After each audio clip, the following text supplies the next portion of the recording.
Neil, how would you describe your flexibility or position moving forward to improve this roster?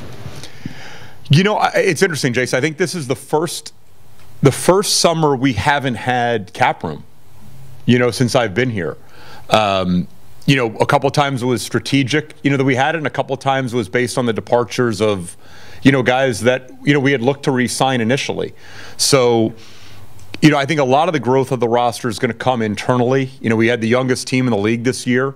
We had the youngest team in the playoffs for the second year in a row.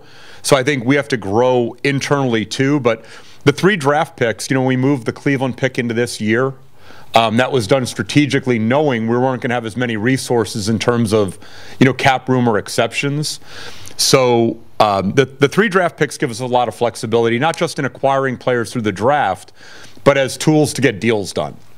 It's why we were so aggressive to try and add an additional pick. I think, this draft has taken on almost mythic proportions. I don't know if the reality is going to live up to it, but, we have multiple teams that don't have a pick in this draft.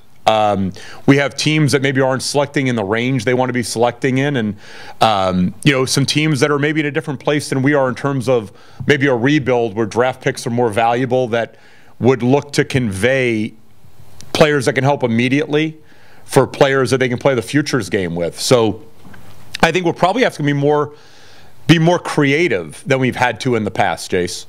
I think we're going to have to utilize the draft picks. I think we're going to have to take a look at some of the guys on the roster, obviously, and see where we have redundancies, where we need upgrades.